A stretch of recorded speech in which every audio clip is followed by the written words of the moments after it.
ನಮಸ್ತೆ ಎಲ್ಲ ಸಮಸ್ತ ಅಕೌಂಟೆನ್ಸಿ ವಿದ್ಯಾರ್ಥಿಗಳೇ, ಎಲ್ರಿಗೂ ಅಕೌಂಟೆನ್ಸಿ ಕರ್ನಾಟಕ ಕ್ಲಾಸಿಗೆ ಸ್ವಾಗತ. ಇವತ್ತಿನ ಕ್ಲಾಸಲ್ಲಿ ನಾವು ಪ್ರಾಬ್ಲಮ್ ನಂಬರ್ 2ನ ಸಾಲ್ವ್ ಮಾಡ್ತಾ ಇದ್ವಿ. ಆ ಪ್ರಾಬ್ಲಮ್ ನಂಬರ್ 2ನ ಇವಾಗ ನಿಮಗೆ ಬರ್ಸ್ತಾ ಇದ್ದೀನಿ. ಎಲ್ಲರೂ ಬರ್ಕೋಬೇಕು, ಫಾಸ್ಟಾಗಿ ಬರ್ಕೊಳ್ಳಿ. ಕ್ವಶನ್ ನಂಬರ್ 2, ನಿನ್ನೆ ನಾವು ಕ್ವಶನ್ ನಂಬರ್ 1ಅನ್ನು ಸಾಲ್ವ್ ಮಾಡಿದ್ವಿ. Journal entry problem number 2 solve ಮಾಡ್ತಾ ಇದ್ವಿ. ಇಲ್ಲಿವರೆಗೂ ಈ ವಿಡಿಯೋನ ಯಾರು ನೋಡ್ತಾ ಇದ್ದಾರೆ ಅಂತ ವಿದ್ಯಾರ್ಥಿಗಳು ಏನು ಮಾಡಬೇಕಪ್ಪ ಅಂದರೆ ಹಿಂದಿನ ವಿಡಿಯೋನ ನೋಡ್ಕೊಂಡು ಈ ವಿಡಿಯೋನ ನೋಡ್ಕೊಳ್ಳಿ. ಓಕೆ, ಸೊ ಹಾಗಾದ್ರೆ ಸ್ಟಾರ್ಟ್ ಮಾಡೋಣ. ಕ್ವಶನ್ ನಂಬರ್ 2 ಎಲ್ಲರೂ ಬರ್ಕೊಳ್ಳಿ ಫಾಸ್ಟಾಗಿ. ಪ್ರಾಬ್ಲಮ್ ನಂಬರ್ 2 ಅಂತ ಹೆಡ್ಡಿಂಗ್ ಹಾಕಿ ಪೇಜ್ ನಂಬರ್ 53. ಓಕೆ, ಬರ್ಕೊಳ್ಳಿ. ಹಾಗಾದರೆ ಪ್ರಾಬ್ಲಮ್ ಬರ್ಸ್ತಾ ಇದ್ದೀನಿ. Journalise the following transaction. Journalise the following transaction. Journalise the following transaction. Journalise the following transaction. Journalise the following transaction.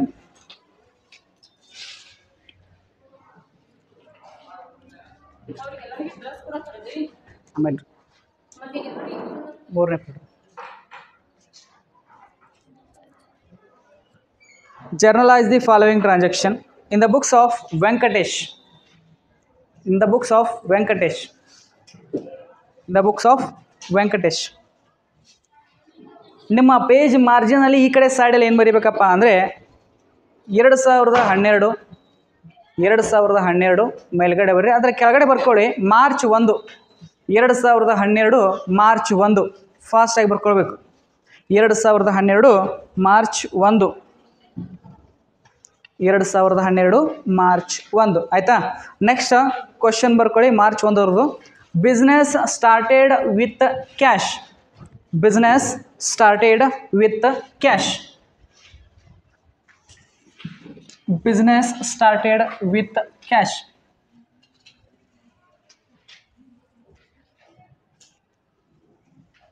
Business started with cash. Question number 2, transaction number 2, March 2 ಬರ್ಕೊಳ್ಳಿ. Goods purchased from Monisha. Goods purchased from Monisha. Goods purchased from Monisha rupees 30,000. Business started with cash amount 1 lakh. March 2 goods purchased from Monisha. Amount ಬಂದುಬಿಟ್ಟು ಯಾವಾಗಲೂ ಅಮೌಂಟನ್ನು ಇಲ್ಲಿ ನೀವು ಬರಿತಾ ಇದ್ದೀರಾ ತಿಳ್ಕೊರಿ. ಇಲ್ಲಿ date ಹಾಕ್ತೀರಾ, ಇಲ್ಲಿ ಎಂಟ್ರಿ ಮಾಡ್ತೀರಾ, ಅಮೌಂಟನ್ನು ಇಲ್ಲಿ ಹಿಂಗೆ ಡ್ಯಾಶ್ ಕೊಟ್ಟು ಅಮೌಂಟ್ ಬರಿಬೇಕು, ಕೊನೆಗೆ ಬರಿಬೇಕು. ಓಕೆ, 2 ಲೈನ್ ಬರೀತೆ ಅಂತ ತಿಳ್ಕೊಡ್ರಿ. ಇಲ್ಲಿಂದ ಇಲ್ಲಿ ಸ್ಟಾರ್ಟ್ ಆಗಿ 2 ಲೈನ್ ಇಲ್ಲಿ ತನಕ ಬಂತು. ಆವಾಗಲೂ ನೀವು ಅಮೌಂಟನ್ನು ಇಲ್ಲೇ ಬರಿಬೇಕು, ಆ ಥರ ಬರೀರಿ. ಓಕೆ, ನೆಕ್ಸ್ಟ್ ನಂಬರ್ 3 ಅಂದರೆ March 3. Opened bank account with SBI. Opened bank account with SBI. Opened bank account with SBI.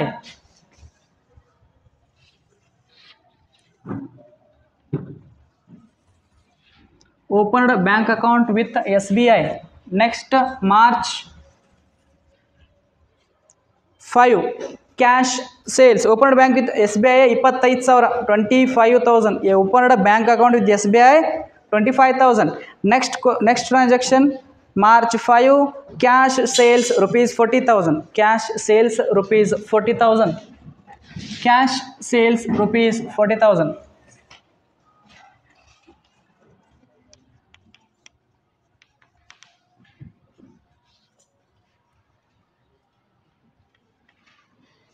Cash sales rupees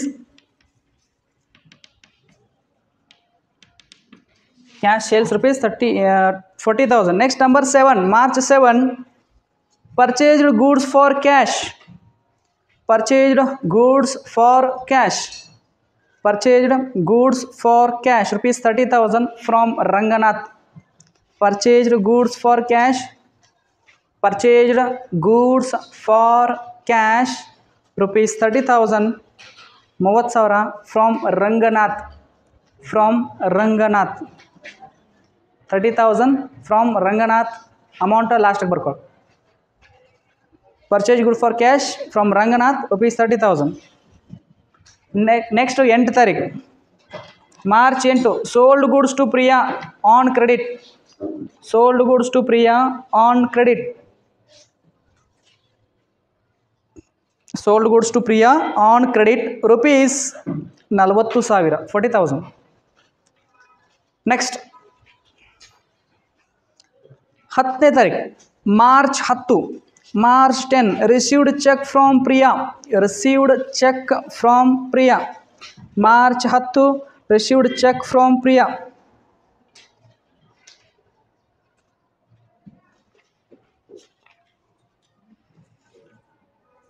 received check from Priya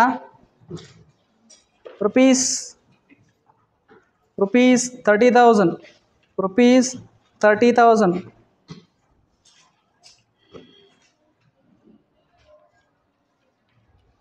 next March 12 ತಾರೀಕು March 12 paid check to Monisha paid check to Monisha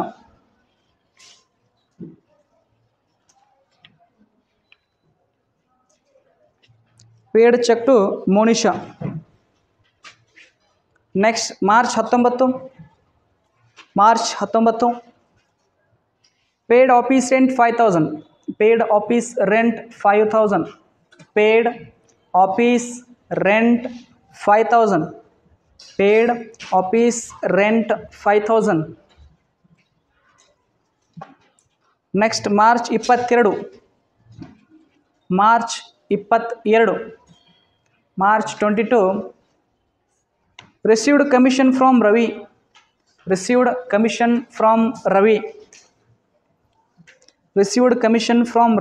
rupees 2,000 received commission from Ravi rupees 2,000 next received commission from Ravi 2,000 ಆಯ್ತಾ next 25 cash withdrawn for personal use cash withdrawn for personal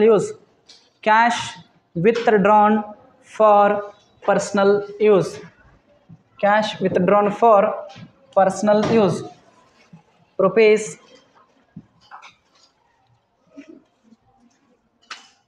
2,000 cash withdrawn for personal use rupees 2,000 next paid wages 1,000 28 ತಾರೀಕು 28 paid wages rupees 1,000 paid wages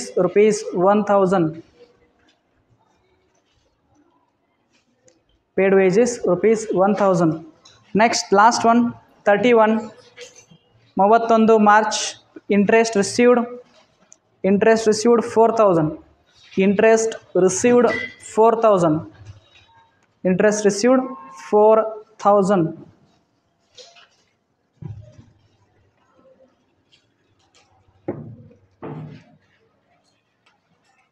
received 4,000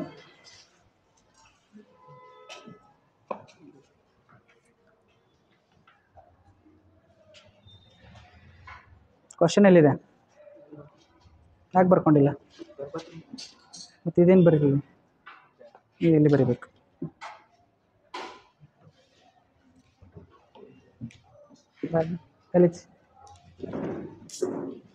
ಎಲ್ಲಿದೆ question ನಿಂದು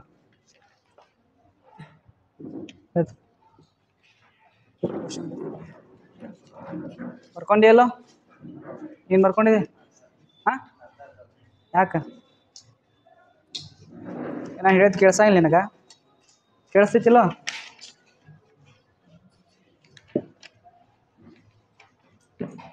stand of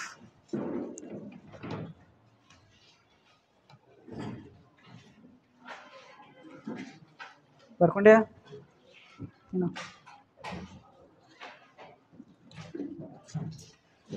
ಹೋಗ್ತಾ ಇಲ್ಲಿ ಈ ಥರ ಬರೀರಿ ಅಂತ ಹೇಳಿದ್ದೆ ನಾನು. ಇಲ್ಲಿ ಈ ಮಾರ್ಜಿನ್ಸ್ ಒಳಗಡೆ ಡೇಟ್ ಬರಬೇಕಲ್ಲ. ಇದ್ರೊಳಗೆ ಇಷ್ಟೊಳಗಡೆ ಏನು ಬರಬೇಕಪ್ಪ ಅಂದರೆ ಟ್ರಾನ್ಸಾಕ್ಷನ್ ಬರೀಬೇಕು. ಈ ಕೊನೆಯದೊಂದು ಸ್ವಲ್ಪ ಮಾರ್ಜಿನ್ಸ್ ಕೊಟ್ಟಿರ್ತಾರೆ, ಅದರಲ್ಲಿ ಎಲ್ಲ ಅಮೌಂಟ್ ಬರಬೇಕು. ನೀವೆಲ್ಲೇ ಅದ್ರ ಮುಂದೆ ಅಮೌಂಟ್ ಬರೆದ್ರೆ ಆಗಲ್ಲ. ಆ ಅಮೌಂಟ್ ಟೋಟಲ್ ಮಾಡೋಕ್ಕೂ ನಮ್ಗೆ ಆಗಿರ್ಬೇಕು. ಆ ಥರ ನೀವು ಬಿಡಿಸ್ಬೇಕು. ಅರ್ಥ ಆಯ್ತಾನ? ನೆಕ್ಸ್ಟು ಪ್ರಾಬ್ಲಮಲ್ಲಿ ಹೀಗೆ ಬರ್ಕೊಡ್ರಿ. ಓಕೆ, ನಿಮಗೆ ಇವಾಗಲೇ ಹೋಮ್ವರ್ಕ್ ಕೊಡ್ತಾ ಇದ್ದೀನಿ. ಮನೆಗೆ ಹೋಗಿ ಈ ವಿಡಿಯೋನ ನೋಡಿಕೊಂಡು ಇದನ್ನು ಕ್ಲೀನಾಗಿ ಬರ್ಕೊಂಡು ಕ್ವಶನನ್ನು ಕ್ಲೀನಾಗಿ ಬರ್ಕೊಂಡು ನಾಳೆ ಬರಬೇಕಾದ್ರೆ ಇದನ್ನು ಮತ್ತೆ ಹೊಸದಾಗಿ ಕರೆಕ್ಟಾಗಿ ಬರ್ಕೊಂಬರ್ಬೇಕು. ಇದು ನಾಳೆ ಹೋಮ್ವರ್ಕ್. ಓಕೆ, ಇವತ್ತು ಬರ್ಕೊಳ್ಳಿ, ಅದನ್ನೇ ಮತ್ತೆ ನಾಳೆ ಹೋಮ್ವರ್ಕ್ ಬರ್ಕೊ ವಿತ್ ಕ್ವಶನ್ ಆನ್ಸರ್ ಎರಡೂ ಇರಬೇಕು. ಸೊ ಎಲ್ಲ ಕ್ವಶನ್ನ ಕೊಟ್ಟಿದ್ದೀನಿ ನಿಮಗೆ. ಮಾರ್ಚ್ 1ರಿಂದ ಸ್ಟಾರ್ಟ್ ಆಗಿ ಮಾರ್ಚ್ 31ರವರೆಗೂ ಏನೈತಪ್ಪ ಅಂದರೆ ಎಲ್ಲ ಕ್ವಶನ್ ನಿಮ್ಮ ಮುಂದೆ ಕೊಟ್ಟಿದ್ದೀನಿ. ಸೊ ಫಸ್ಟ್ ಕ್ವಶನ್ ಇದೆ, journalise the following transaction in the books of Venkatesh ಅಂತ ಕೊಟ್ಟಿದ್ದಾರೆ. ಏನಂತ ಕೊಟ್ಟಿದ್ದಾರೆ? ವೆಂಕಟೇಶ್ ಅನ್ನೋ ಒಂದು ಕಂಪ್ನಿ ಇದೆ, ಆ ಕಂಪ್ನಿಯ ಜರ್ನಲ್ ಬಿಡಿಸ್ರಿ ಅಂತ ಹೇಳಿದ್ದಾರೆ ಅವರು. ಸೊ ಅದಕ್ಕಾಗಿ ಹೆಡ್ಡಿಂಗ್ ಹಾಕಬೇಕು, ಜರ್ನಲೈಸ್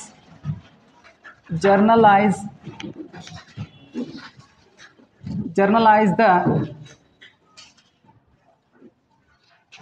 ಇಲ್ಲ journal entries in the books of Venkatesh. Journal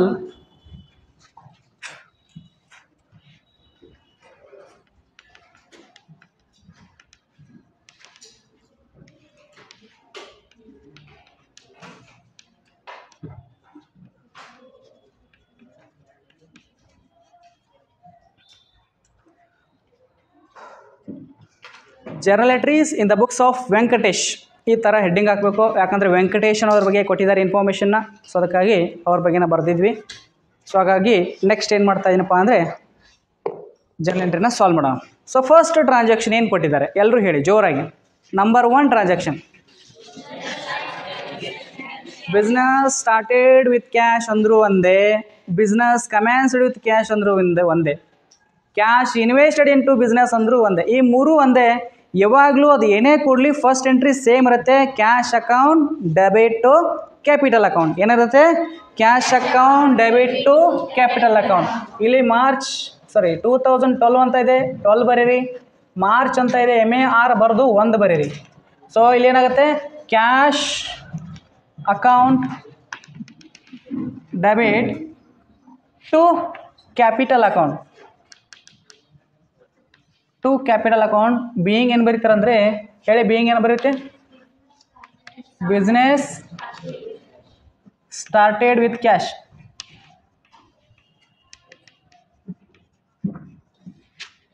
ಎಷ್ಟು ಬರೋದು ಅದ್ರ ಅಮೌಂಟನ್ನ ಬರೀಬೇಕು. ಎಷ್ಟಿದೆ ಅಮೌಂಟು? 1 lakh 1 lakh ಇಷ್ಟು ಬರೀ.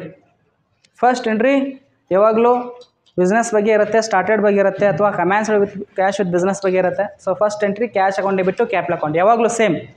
ಕಂಪೌಂಡ್ ಎಂಟ್ರಿ ಬರ್ತವೆ, ಅದ್ರ ಬಗ್ಗೆ ನಾನು ಆಮೇಲೆ ಹೇಳ್ಕೊಡ್ತೀನಿ. ಫಸ್ಟು ಸಿಂಪಲ್ ಎಂಟ್ರಿ ಬಗ್ಗೆ ತಿಳ್ಕೊಳ್ಳೋಣ. Simple journal entry, compound journal entry, 2 ಥರ ಜರ್ನಲ್ ಎಂಟ್ರಿ ಇರ್ತವೆ. ಜರ್ನಲ್ ಎಂಟ್ರಿಲಿ 2 ಟೈಪ್ಸ್ ಬರುತ್ತೆ, simple journal entry, compound journal entry. ಇವೆಲ್ಲ ಸಿಂಪಲ್ ಜರ್ನಲ್ ಎಂಟ್ರಿ. ಕಂಪೌಂಡ್ ಅಂದರೆ ಒಂದೇ ಎಂಟ್ರಿಲಿ 2 ಮಿಕ್ಸ್ ಮಾಡ್ತೀವಿ, ಅದಕ್ಕೆ ಕಂಪೌಂಡ್ ಅಂತ ಕರಿತೀವಿ. ನೋಡೋಣ, ಅದ್ರ ಬಗ್ಗೆ ಆಮೇಲೆ ಹೇಳ್ತೀನಿ. ಕ್ವಶನ್ ನಂಬರ್ 2 ಏನು ಕೊಟ್ಟಿದ್ದಾರೆ?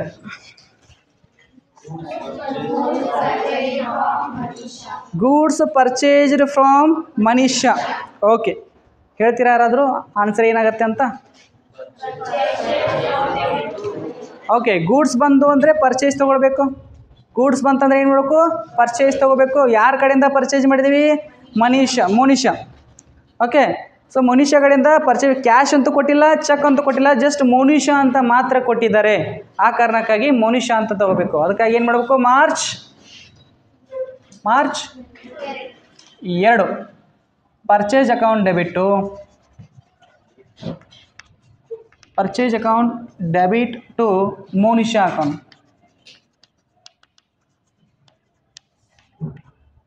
Being goods purchased from Monisha.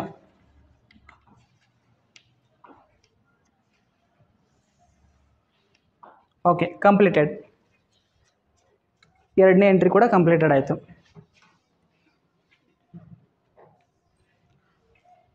ಇನ್ನು ನಂಬರ್ 3 ಎಂಟ್ರಿ ಯಾವುದು? ಏನು ಕೊಟ್ಟಿದ್ದಾರೆ ಜರ್ನಲ್ ಎಂಟ್ರಿಯಲ್ಲಿ? Opened bank account with SBI. Bank ಅಕೌಂಟನ್ನು ಕ್ರಿಯೇಟ್ ಮಾಡಿದ್ರು, ಅಮೌಂಟನ್ನು ಹಾಕಿದ್ರು. ಎಷ್ಟು ಹಾಕಿದ್ದಾರೆ ನೋಡಿ. ಅಮೌಂಟ್ ಯಾರಿಗೆ ಕೊಟ್ಟರು? ಬ್ಯಾಂಕಿಗೆ ಕೊಟ್ಟರು. ಕ್ಯಾಶ್ ಅನ್ನೋದೇನು ಆಸ್ತಿ. ಕ್ಯಾಶನ್ನು ಬ್ಯಾಂಕಿಗೆ ಇಟ್ಟರು. ಕ್ಯಾಶ್ ಗೋಸ್ ಔಟ್ ಆಯಿತು ಅಂದರೆ ಕ್ಯಾಶ್ ಕ್ರೆಡಿಟ್ ಆಗುತ್ತಾ ಡೆಬಿಟ್ ಆಗುತ್ತಾ? ಕ್ರೆಡಿಟ್ ಆಗುತ್ತೆ. ಇದನ್ನು ಅಂಡರ್ಸ್ಟ್ಯಾಂಡ್ ಮಾಡ್ಕೋಬೇಕು. ರಿಯಲ್ ಅಕೌಂಟಲ್ಲಿ ಕ್ಯಾಶ್ ಅಸೆಟ್ ಆಗುತ್ತೆ, ಅಸೆಟ್ ನಮ್ಮಿಂದ ಹೊರಗೆ ಹೋಯ್ತಂದ್ರೆ ಕ್ರೆಡಿಟ್, ನಮಗೆ ಬಂತಂದರೆ ಡೆಬಿಟ್. ಇಷ್ಟೇ ತಿಳ್ಕೊಳ್ಳಿ ಸಿಂಪಲ್ಲಾಗಿ. ಕ್ಯಾಶ್ ಬ್ಯಾಂಕಿಗೆ ತುಂಬಿದರೆ ಫಸ್ಟ್ ಬ್ಯಾಂಕ್ ಎಂಟ್ರಿ ಬರುತ್ತೆ. ಏನು? ಕ್ಯಾಶನ್ನು ಬ್ಯಾಂಕಿಗೆ ತುಂಬಿದರೆ first bank entry, bank account ಬಿಟ್ಟು ಕ್ಯಾಶ್ ಅಕೌಂಟ್. ಅದೇ ಕ್ಯಾಶನ್ನು ಬ್ಯಾಂಕಿಂದ ತೆಗೆದುಕೊಂಡ್ರೆ ಫಸ್ಟ್ ಕ್ಯಾಶ್ ಬರುತ್ತೆ, ಆಮೇಲೆ ಬ್ಯಾಂಕ್ ಬರುತ್ತೆ.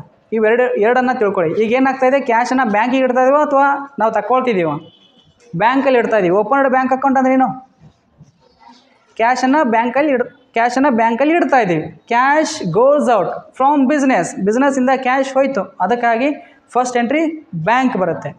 Bank account debit to cash account. March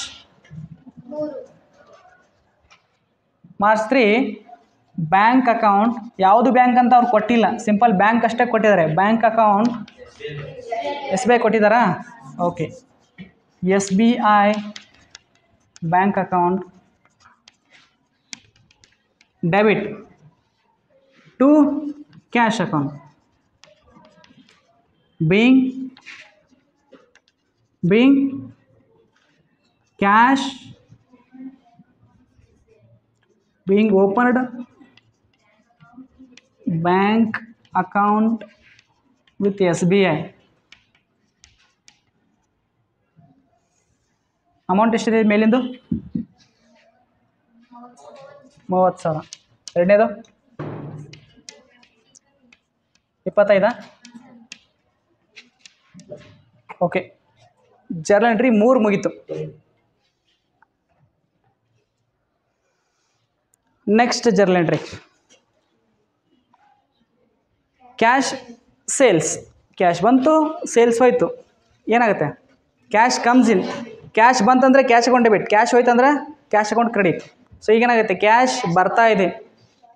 cash sales ಅಂದರೆ ನಾವು ವಸ್ತುವನ್ನು ಮಾರಾಟ ಮಾಡಿದ್ವಿ, ಸೇಲ್ಸ್ ಮಾಡಿದ್ವಿ, ನಮಗೆ ಹಣ ಬಂದಿದೆ. ಕ್ಯಾಶ್ ಕಮ್ಸ್ ಇನ್ ಆದರೆ ಕ್ರೆಡಿಟ್ ಆಗುತ್ತೆ. ಸೊ ಅದಕ್ಕಾಗಿ cash account debit to sales account. March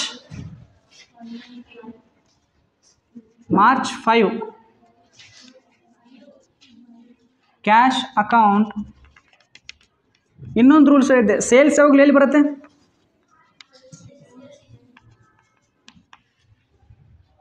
ಎಲ್ಲಿ ಬರುತ್ತೆ ಸೇಲ್ಸ್? ಯಾವಾಗಲೂ ಕೆಳಗೆ ಬರುತ್ತೆ, ರೈಟ್? ಕ್ಯಾಶ್ ಅಕೌಂಟ್ ಬಿಟ್ಟು ಸೇಲ್ಸ್ ಅಕೌಂಟ್. ಪರ್ಚೇಸ್ ಎಲ್ಲಿ ಬರುತ್ತೆ ನೋಡಿ, ಇಲ್ಲಿ ಪರ್ಚೇಸ್ ಮೇಲೇ ಬಂದಿತ್ತು. ಇದು ರೂಲ್ಸ್ಲ ಅಪ್ಲೈ ಆಗಬೇಕು. ಸೇಲ್ಸ್ ಯಾವಾಗಲೂ ಕೆಳಗಡೆ ಬರುತ್ತೆ, ಪರ್ಚೇಸ್ ಯಾವಾಗಲೂ ಮೇಲೇ ಬರುತ್ತೆ. ಸೊ ಬೀಯಿಂಗ್ ಕ್ಯಾಶ್ ಸೇಲ್ಸ್, ಇದು ಕೂಡ ಮುಗಿತು. ಅಮೌಂಟ್ ಎಷ್ಟೇ?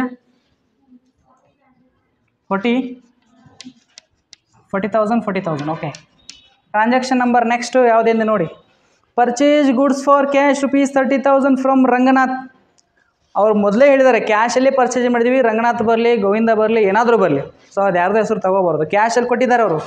ಕ್ಲಿಯರಾಗಿ ಹೇಳಿದ್ದಾರೆ ಪರ್ಚೇಸ್ ಗುಡ್ಸ್ ಫಾರ್ ಕ್ಯಾಶ್. ಅಥವಾ ಗುಡ್ಸ್ ಫಾರ್ ಚೆಕ್ ಇತ್ತಂದರೆ ಅಲ್ಲಿ ಯಾವುದೇ ರೀತಿ ಹೆಸರು ಬರಲ್ಲ. ರಂಗನಾಥನ ಮರ್ತು ಬಿಡ್ರಿ. ನೆಕ್ಸ್ಟ್ ಏನು ಕೊಡಿದ್ದಾರೆ? ಪರ್ಚೇಸ್ ಗುಡ್ಸ್ ಫಾರ್ ಕ್ಯಾಶ್ 30,000 ಇದೆ. ಹಾಗಾದ್ರೆ ಏನಾಗುತ್ತೆ? Very good. Purchase account debit to cash account. March 7 purchase. ಮತ್ತೆ ನೋಡಿ, ಪರ್ಚೇಸ್ ಮೇಲೇನು ಬಂತು? Purchase account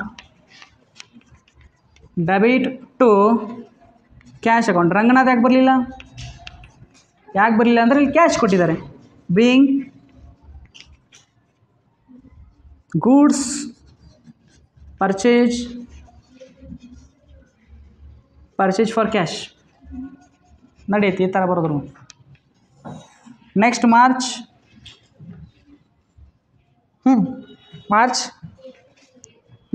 8 sold goods to Priya worth ₹40,000 on credit ಇದೆ. ಕ್ಯಾಶ್ ಕೊಟ್ಟಿಲ್ಲ, ಚೆಕ್ ಕೊಟ್ಟಿಲ್ಲ, ಆನ್ ಕ್ರೆಡಿಟ್ ಕೊಟ್ಟಿದ್ದಾರೆ. ಹಾಗಾದ್ರೆ ಪ್ರಿಯಾ ಬರ್ತಾಳೆ. ಪ್ರಿಯಾ ಏನಾಗುತ್ತೆ ನೋಡೋಣ. ಸೇಲ್ಸ್ ಅಕೌಂಟ್ ಯಾವಾಗಲೂ ಕೆಳಗೆ ಬರುತ್ತೆ, ನೆನಪಿರಲಿ. ಎಲ್ಲಿ ಬರುತ್ತೆ? ಟು ಸೇಲ್ಸ್ ಅಕೌಂಟ್ ಎಲ್ಲಿ ಬರುತ್ತೆ? ಕೆಳಗೆ ಬರುತ್ತೆ. ಹಾಗಾದ್ರೆ ಮೇಲೆ ಕ್ಯಾಶ್ ಇಲ್ಲ, ಬ್ಯಾಂಕ್ ಇಲ್ಲ, ಹಾಗಾದ್ರೆ ಏನು ಬರುತ್ತೆ? ಪ್ರಿಯಾ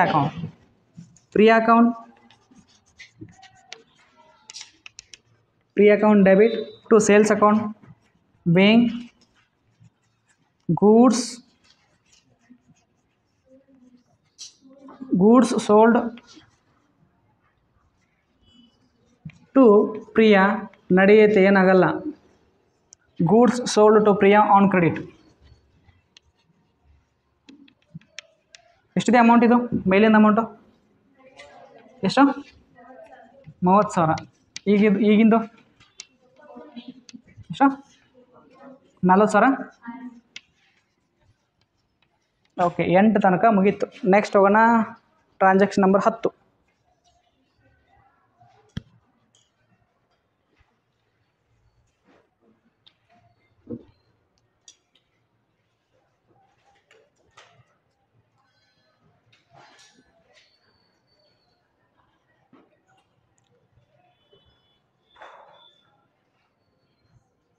ಕಂಪ್ಲೀಟಾ?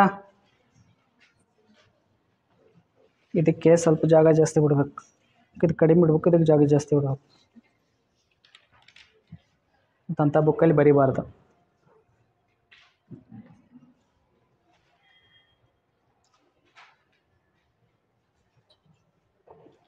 ಕಂಪ್ಲೀಟ್ ಆಯ್ತಾ?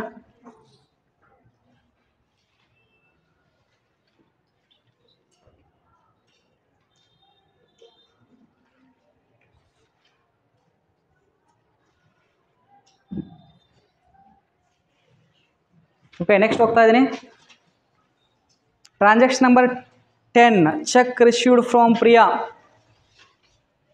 10 ಎಷ್ಟನೇ ತಾರೀಕು ಇಟ್ಟದ? 10 ಮಾರ್ಚ್ 10. ನೋಡಿ ಇಲ್ಲಿ ಪ್ರಿಯಾ, ಇದು ಪ್ರಿಯಾ ಅಂತ ತಿಳ್ಕೊಳ್ಳಿ. ಇದು ಬಿಸ್ನೆಸ್, ಇದು ಭಾಳ ಕ್ಲೀನಾಗಿ ಅರ್ಥ ಮಾಡ್ಕೋಬೇಕು. Cheque received from Priya, cheque ಬರ್ತಾ ಇದೆ, ಕ್ಯಾಶ್ ಬರ್ತಾ ಇದೆ, ಚೆಕ್ ಬರ್ತಾ ಇದೆ. ಇಲ್ಲಿ ಕೇಳಿ, ಚೆಕ್ ರಿಸೀವ್ಡ್ ಫ್ರಾಮ್ ಪ್ರಿಯಾ, ಚೆಕ್ಕನ್ನು ಪ್ರಿಯಾ ಕಡೆಯಿಂದ ರಿಸೀವ್ ಮಾಡ್ತಾ ಇದ್ದಾಳೆ. ಹಾಗಾದರೆ ಚೆಕ್ ಬಂದ ತಕ್ಷಣ ಸಡನ್ನಾಗಿ ಅಮೌಂಟ್ ಸಿಗುತ್ತಾ ಅಥವಾ ಬ್ಯಾಂಕಿಗೆ ಕಟ್ಟಬೇಕು ಅದನ್ನು ಚೆಕ್ನ? ಇದನ್ನು ನೆಕ್ಸ್ಟು ಬ್ಯಾಂಕಿಗೆ ಕೊಡಬೇಕು. ಬ್ಯಾಂಕಿಗೆ ಕೊಡುವವರೆಗೂ ಇದು ಕ್ಯಾಶೇ ಆಗಿರುತ್ತೆ. ಈ ರೂಲ್ಸ್ನ ನೀವು ಯಾವತ್ತೂ ಫಾಲೋ ಮಾಡ್ಕೋಬೇಕು. ಇದು ಒಂದು ಸೆಪ್ರೇಟ್ ರೂಲ್ಸ್. ಪ್ರಿಯಾ ಕಡೆಯಿಂದ ಚೆಕ್ನ ರಿಸೀವ್ ಮಾಡ್ಕೋತಾ ಇದ್ದೀವಿ. ಸೊ ನಾವಾಗೇನು ಮಾಡಬೇಕು, ಪ್ರಿಯಾ ನಮಗೆ ಚೆಕ್ ಕೊಟ್ಟಳು. ಚೆಕ್ ಅಂದರೆ ನಾವು ಬ್ಯಾಂಕ್ ಅಂತ ಕನ್ವರ್ಟ್ ಮಾಡ್ಕೋತೀವಿ. ಯಾವಾಗಲೂ ನಿಮಗೆ ಅದನ್ನ ಹೇಳಿದ್ದೀನಿ. ಹಾಗಾದರೆ ಇಲ್ಲಿ ಏನು ಮಾಡ್ಕೋಬೇಕು, ಚೆಕ್ಕನ್ನು ರಿಸೀವ್ಡ್ ಮಾಡಿದ ತಕ್ಷಣ ಕ್ಯಾಶ್ ಬಂತಂತ ತಿಳ್ಕೊಬೇಕು ನೀವು. Cash account debit to Priya account. Priya account ಯಾಕೆ ಕೆಳಗೆ ಬಂತು? Priya is a giver. Giver ಏನಾಗುತ್ತೆ? ಕ್ರೆಡಿಟ್ ಆಗುತ್ತೆ. ರಿಸೀವರು ಡೆಬಿಟ್ ಆಗುತ್ತೆ. ಚೆಕ್ಕನ್ನು ಕೊಟ್ಟಂಥ ವ್ಯಕ್ತಿ ಗಿವರ್, ಅದಕ್ಕಾಗಿ ಪ್ರಿಯಾ ಕೆಳಗೆ ಬಂದು. ಕ್ಯಾಶ್ ಯಾಕೆ ಡೆಬಿಟ್ ಆಯಿತು? ಕ್ಯಾಶ್ ಇದೆ ಅಸೆಟ್. ಕ್ಯಾಶ್ ಬಂದರೆ ಡೆಬಿಟ್ ಮಾಡಬೇಕು, ಕ್ಯಾಶ್ ಹೋಯ್ತು ಅಂದರೆ ಕ್ರೆಡಿಟ್ ಮಾಡಬೇಕು. ಸೊ ಕ್ಯಾಶ್ ಬಂತು, ಚೆಕ್ ಬದಲಿಗೆ ಕ್ಯಾಶ್ ಬಂತು. ಆ ಚೆಕ್ಕನ್ನು ಇನ್ನೂ ಬ್ಯಾಂಕಿಗೆ ಕಟ್ಟಿಲ್ಲ. ಆ ಕಟ್ಟೋರಿಗೂ ಅದು ಏನಾಗಿರುತ್ತೆ ನಮ್ಮ ಹತ್ರ? ಕ್ಯಾಶ್ ಆಗೇ ಇರುತ್ತೆ. ಈ ರೂಲ್ಸ್ನ ನೀವು ಅರ್ಥ ಮಾಡ್ಕೋಬೇಕು. ಅದಕ್ಕಾಗಿ cash account debit to Priya account ಬರೀರಿ ಮೇಲೆ. Cash account debit to Priya account. Sir cheque ಬಂದ ತಕ್ಷಣ ಬ್ಯಾಂಕ್ ಬರಬೇಕಲ್ಲ ಅಂತ ಕೆಲವೊಂದು ಜನ ಕೇಳ್ತಾರೆ, ಕ್ವಶನ್ ಕೇಳ್ತಾರೆ. ಅಂಥವ್ರಿಗಿದು ಚೆಕ್ಕು ಬೇರೆಯವರಿಂದ ತೊಗೊಂಡ ತಕ್ಷಣ ಅದು ಕ್ಯಾಶ್ ಆಗಿ ಇರುತ್ತೆ. ಸೊ ನಾವು ಯಾವಾಗ ಬ್ಯಾಂಕಿಗೆ ಕಟ್ತೀವೋ ಅವಾಗ ಬ್ಯಾಂಕ್ ಆಗುತ್ತೆ. ಅರ್ಥ ಆಯ್ತಾ? So next cash account debit to Priya account being check received from Priya. ಎಷ್ಟಿದೆ ಅಮೌಂಟ್? ಅದು ಎಷ್ಟು? 10,000.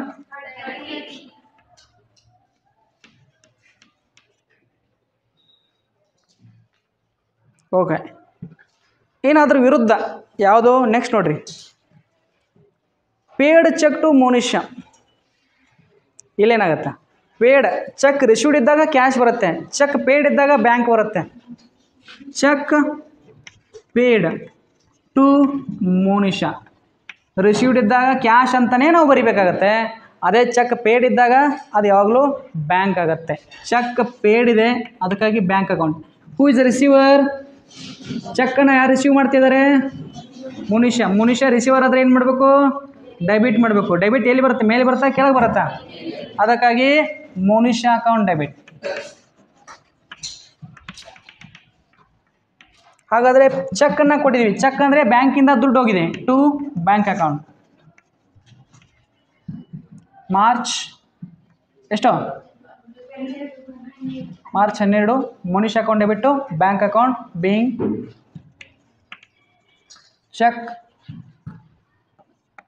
Paid to Munisha. ಅಮೌಂಟ್ ಎಷ್ಟಿದೆ ಅದು?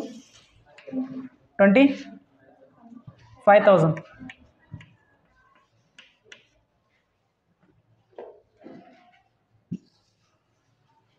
Okay, next. ಹಾಂ, ಇದನ್ನು ಯಾರು ಹೇಳ್ತೀರಾ? Paid office rent. Office rent account debit to cash account. Paid salary account debit to cash account. Paid wages by cheque wages account debit to bank account. Paid advertisement account debit to cash account. Paid gas for gas account debit to cash account. Paid for diesel account debit to cash account. Paid bonus account debit to cash account. Paid interest ಭಾಳ easy ಇದೆ ಇದು. Paid for cash ಒಂದು cash ಆಗಿರುತ್ತೆ, ಅಲ್ಲ cheque ಆಗಿರುತ್ತೆ. ಈಗ ಅದನ್ನೇ ಚೆಕ್ಕಲ್ಲಿ ಹೇಳ್ತೀನಿ. Paid salary for cheque salary account debit to bank account. Paid wages by cheque wages account debit to bank account. Paid advertisement by cheque. ಹಾಗಾದ್ರೆ ಇದೇನಾಗುತ್ತೆ? ಪೇಡ್ ಆಫೀಸ್ ರೆಂಟ್ ಏನಾಗುತ್ತೆ? Office rent account debit to cash account. ಏನಿರಲ್ಲ ಅಂದರೆ cash. March ಎಷ್ಟಿದೆ ನೋಡಿ? 19. Office rent account debit to cash account being paid office rent. paid office rent amount ಎಷ್ಟಿದೆ? ಎಷ್ಟು? 5,000. Next received commission ಯಾರು ಹೇಳ್ತೀರಾ? ಮಾರ್ಚ್ 20. ಹಾಂ, ರಿಸೀವ್ಡ್ ಕಮಿಷನ್ ಇದೆ. ಪೇಯ್ಡ್ ಇದ್ದಾಗ ಅದ್ರ ಹೆಸರು ಫಸ್ಟಿಗೆ ಬರುತ್ತೆ. ರಿಸೀವ್ಡ್ ಇದ್ದಾಗ ಅದ್ರ ಫಸ್ಟಿಗೆ ಬರಲ್ಲ, ಕ್ಯಾಶ್ ಬರುತ್ತೆ ಫಸ್ಟ್. ಇದ್ರ ಉಲ್ಟಾ ಕ್ಯಾಶ್ ಅಕೌಂಟ್ ಬಿಟ್ಟು ಕಮಿಷನ್ ಅಕೌಂಟ್. 22 ರಿಸೀವ್ಡ್ ಕಮಿಷನ್ ಇದೆ, ಉಲ್ಟಾ ಬರೀಬೇಕು. Cash account. ಪೇಯ್ಡ್ ಇದ್ದಾಗ ಫಸ್ಟ್ ಬರ್ತಾ ಇತ್ತು, ರಿಸೀವ್ಡ್ ಇದ್ದಾಗ ಕೆಳಗೆ ಬರುತ್ತೆ. Cash account debit to commission account. being received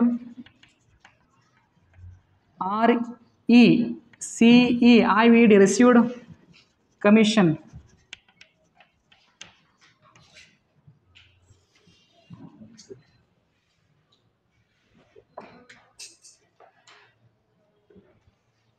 ಇದು ಎಲ್ಲ ಎಕ್ಸಾಮಲ್ಲಿ ಬರುತ್ತೆ. ಯಾವುದಪ್ಪ ಅಂದರೆ cash withdraw for personal use, cash withdraw for office use. Personal use ಅಂದರೆ ನಾವು ಸ್ವಂತಕ್ಕಾಗಿ ಹಣವನ್ನು ಮನೆಗೆ ತೆಗೆದುಕೊಂಡು ಹೋಗೋದು. ಆಫೀಸ್ ಯೂಸ್ ಅಂದರೆ ಕ್ಯಾಶನ್ನು ಆಫೀಸ್ಗೋಸ್ಕರ ಯೂಸ್ ಮಾಡೋದು. ಸೊ ಮನೆಗೆ ತೊಗೊಂಡು ಹೋದರೆ ಅದು ಪರ್ಸ್ನಲ್ ಯೂಸ್ ಆಗುತ್ತೆ. ಕ್ಯಾಶನ್ನು ಆಫೀಸಲ್ಲಿರುವಂಥ ಕ್ಯಾಶನ್ನು ಮನೆಗೆ ತೊಗೊಂಡು ಹೋದರು. ಈಗ ತಿಳ್ಕೊಳ್ಳಿ, ಫಾರ್ ಎಕ್ಸಾಂಪಲ್ ಇದು ನಮ್ಮದು ಒಂದು ಬಿಸ್ನೆಸ್ ಇದೆ ಅಂತ ತಿಳ್ಕೊಳ್ಳೋಣ. ಈ ಬಿಸ್ನೆಸ್ಸಲ್ಲಿ ವ್ಯಕ್ತಿ ಇದ್ದಾನೆ, 2 ಜನ ವ್ಯಕ್ತಿಗಳಿದ್ದಾರೆ. ಈ ವ್ಯಕ್ತಿ ಮಗನಿಗೆ ಆಕ್ಸಿಡೆಂಟ್ ಆಯಿತು. ಅವನು ಮಾಡ್ತಾನೆ, ಬ್ಯಾಂಕಿಗೆ ಹೋಗಲ್ಲ, ಬಿಸ್ನೆಸ್ಸಲ್ಲಿರುವಂಥ ಒಂದು 20,000 ರೂಪಾಯಿ ಅಮೌಂಟನ್ನು ವಿತ್ಡ್ರಾ ಮಾಡ್ಕೊಂಡು ಮನೆಗೆ ತೊಗೊಂಡು ಹೋದ. ಇದು ಬಿಸ್ನೆಸ್ ಪರ್ಪಸಾ ಅಥವಾ ವೈಯಕ್ತಿಕವಾಗಿದ್ದ ಅಂದರೆ ಪರ್ಸ್ನಲ್ ಯೂಸ್. ಯಾವಾಗ ಪರ್ಸ್ನಲ್ ಯೂಸ್ ಬರುತ್ತಲ್ಲ ಅಲ್ಲಿ ನಾವು ಒಂದು ಎಂಟ್ರಿ ಮಾಡ್ತೀವಿ, ಡ್ರಾವಿಂಗ್ ಅಂತ ಕರಿತೀವಿ. ಏನಂತ ಕರಿತೀವಿ? ಡ್ರಾವಿಂಗ್. ಡ್ರಾ ಅಂದರೆ ಎಳೆ ತೆಗೆದುಕೊಳ್ಳೋದು, ಮನೆಗೆ ಹೋಗ್ಬಿಡೋದು. ಡ್ರಾಯಿಂಗ್, ಇದಕ್ಕೆ ಡ್ರಾಯಿಂಗ್ ಅಂತ ಕರಿತೀವಿ. ಅರ್ಥ ಆಯ್ತಾ? ಪರ್ಸನಲ್ ಯೂಸ್ ಅಂತ ಬಂತು ಅಂದರೆ ಡ್ರಾಯಿಂಗ್ ಕ್ರಿಯೇಟ್ ಆಗುತ್ತೆ. ಆಫೀಸ್ ಯೂಸ್ ಬಂತಂದರೆ ಏನೂ ಪ್ರಾಬ್ಲಮ್ ಇಲ್ಲ. ಅದರ ಆಫೀಸ್ ಯೂಸ್ ಬಗ್ಗೆ ನಾನು ಆಮೇಲೆ ಹೇಳ್ತೀನಿ. ಫಸ್ಟ್ ಪರ್ಸ್ನಲ್ ಯೂಸ್ ಬಗ್ಗೆ ಹೇಳ್ತಾ ಇದ್ದೀನಿ. Cash withdraw for personal use. ಒಬ್ಬ ವ್ಯಕ್ತಿ ಕ್ಯಾಶ್ನ ವಿತ್ಡ್ರಾ ಮಾಡ್ಕೊಂಡು ಮನೆಗೆ ಹೋಗ್ತಾ ಇದ್ದಾನೆ. ಸೊ ಅದಕ್ಕಾಗಿ ಆ ಎಂಟ್ರಿ ಏನಾಗುತ್ತಪ್ಪ ಅಂದರೆ drawings account debit to cash account. March 25. Drawings ನೋಡಿ, ಡ್ರಾಯಿಂಗ್ಸ್ ಯಾವತ್ತು ಡೆಬಿಟ್ ಆಗುತ್ತೆ. Drawings account debit, drawings account debit to cash account. ಅದೇ ರೀತಿ cheque withdraw for personal use ಇತ್ತಂದರೆ, ಚೆಕ್ ವಿತ್ಡ್ರಾ ಫಾರ್ ಪರ್ಸನಲ್ ಇತ್ತಂದರೆ drawings account debit to bank account. So being ಅಲ್ಲಿ ಬರೀರಿ, being cash withdraw for personal use. Amount ಎಷ್ಟಿದೆ ಮೇಲಿಂದ ಮತ್ತು ಇದು ಕೆಳಗಡೆದು? 2000 ಫಸ್ಟ್ದ. ನೆಕ್ಸ್ಟು ಅದು ಅಷ್ಟೇ, 2000 ಓಕೆ. ಇನ್ನೂ 2 ಉಳಿತು, ಪೇಯ್ಡ್ ವೇಜಸ್, ರಿಸೀವ್ಡ್ ಇಂಟ್ರೆಸ್ಟಾ. ಫಸ್ಟ್ ಪೇಯ್ಡ್ ವೇಜಸ್ ಬಗ್ಗೆ ಹೇಳ್ತೀನಿ, ಇದರಲ್ಲೇ 2 ಬರೀತೀನಿ. ಪೇಯ್ಡ್ ವೇಜಸ್ ಯಾರು ಹೇಳ್ತೀರಾ? Wages account debit to cash account. March 28 wages account debit, wages account debit to cash account. Being ನೀವು ಬರೀರಿ, ಪೇಯ್ಡ್ ವೇಜಸ್, ಬೀಯಿಂಗ್ ಅದನ್ನೇ ಬರೀರಿ, paid wages bracket complete. Next received interest ಯಾರು ಹೇಳ್ತೀರಾ? ರಿಸೀವ್ಡ್ ಇಂಟ್ರೆಸ್ಟ್ ಯಾರು ಹೇಳ್ತೀರಾ? Cash account debit interest account. ಉಲ್ಟಾ ಮಾಡಬೇಕು, ರಿಸೀವ್ಡ್ ಇತ್ತಂದರೆ ಉಲ್ಟಾ ಆಗುತ್ತೆ. Cash account debit to interest account. ಬೀಯಿಂಗಲ್ಲಿ ಸೇಮ್ ಕ್ವಶನ್ನ ಬರೀರಿ, ಇಂಟ್ರೆಸ್ಟ್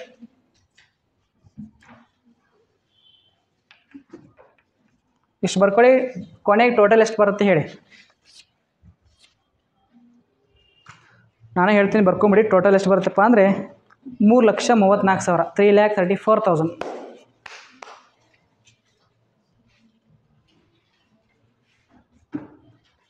ಟೈಮ್ ಎಷ್ಟಾಯ್ತು ನೋಡು.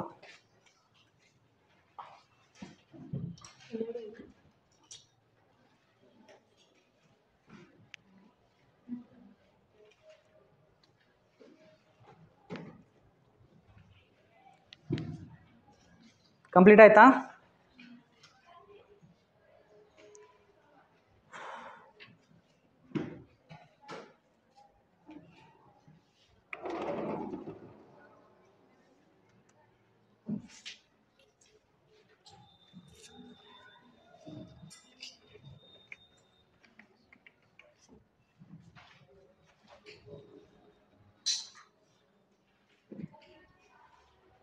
ಇದಕ್ಕೆ ಬೀಯಿಂಗ್ ಬರೀರಿ, ಸೇಮ್ ಕ್ವಶನನ್ನು ಬರೀ, ಬೀಯಿಂಗ್.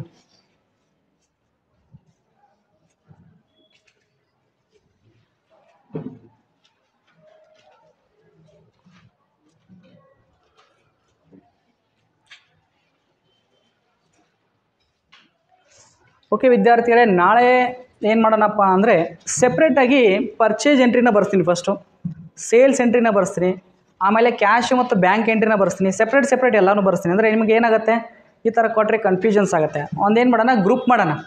ಪರ್ಚೇಸ್ ಎಂಟ್ರಿಗಳನ್ನ ಪೂರ್ತಿಯಾಗಿ ಸೆಪ್ರೇಟ್ ಬರ್ತೀನಿ. ಬರೀ ಪೂರ್ತಿ ಪರ್ಚೇಸ್ ಅಕೌಂಟ್ ಬಗ್ಗೆನೇ ತಿಳಿಸ್ಕೊಡ್ತೀನಿ ನಾನು. Sales account, purchase account. ನಾಳೆ ಪರ್ಚೇಸ್ ಮತ್ತು ಸೇಲ್ಸ್ ಬಗ್ಗೆ ಅರ್ಥ ಆಯ್ತಾ? ನಾನೇ ಓನಾಗಿ ಕ್ವಶನ್ ಕೊಡ್ತೀನಿ, ಎಲ್ಲ ಕ್ವಶನ್ನ ಬರ್ಕೋಬೇಕು. ಆಮೇಲೆ ಅದ್ರ ಬಗ್ಗೆ ನಾವು ಸಾಲ್ವ್ ಮಾಡೋಣ. ನೆಕ್ಸ್ಟ್ ಡೇಯಲ್ಲಿ ಏನು ಮಾಡೋಣ ಅಂದರೆ ಪೂರ್ತಿಯಾಗಿ ಬ್ಯಾಂಕ್ ಎಂಟ್ರಿಗಳು, ಬ್ಯಾಂಕಿಗೆ ತುಂಬಿದ್ರೆ ಏನಾಗುತ್ತೆ, ಬ್ಯಾಂಕಿಂದ ತಗೊಂಡ್ರೆ ಏನಾಗುತ್ತೆ, ಅದ್ರ ಬಗ್ಗೆ ಹೇಳ್ತೀನಿ. ಅದರ ನೆಕ್ಸ್ಟ್ ಡೇ ಏನು ಮಾಡ್ತೀನಪ್ಪ ಅಂದರೆ ಬರೀ ಎಲ್ಲ ಎಕ್ಸ್ಪೆನ್ಸಸ್ ಬಗ್ಗೆ ಮತ್ತು ಇನ್ಕಮ್ಗಳ ಬಗ್ಗೆ ಹೇಳ್ಕೊಡ್ತೀನಿ. ನಾಳೆಯಿಂದ 3 ಕ್ಲಾಸ್ ಅವೇ ಹೇಳ್ಕೊಡ್ತೀನಿ. ಯಾವುದೇ ರೀತಿ ಪ್ರಾಬ್ಲಮ್ನ ಸಾಲ್ವ್ ಮಾಡಬೇಡ. ಫಸ್ಟು ಅರ್ಥ ಮಾಡ್ಕೊಳ್ಳೋಣ, ಆಮೇಲೆ ನೆಕ್ಸ್ಟ್ ಹೋಗೋಣ. ಇನ್ನೊಂದು, ಜರ್ನಲ್ ಎಂಟ್ರಿ ನಿಮಗೆ ಬರೋವರೆಗೂ ನಾನು ನೆಕ್ಸ್ಟ್ ಚಾಪ್ಟ್ರಿಗೆ ಹೋಗಲ್ಲ. ಎಲ್ಲ ಇದ್ದೀರಿ, ಅರ್ಥ ಆಯ್ತಾ? ಎಲ್ಲಿವರೆಗೆ ನಿಮಗೆ ಜರ್ನಲ್ ಎಂಟ್ರಿ ಅರ್ಥ ಆಗಲ್ಲ ಅಲ್ಲಿವರೆಗೆ ಇದೇ ಕ್ಲಾಸಲ್ಲಿ ಇರ್ತೀನಿ.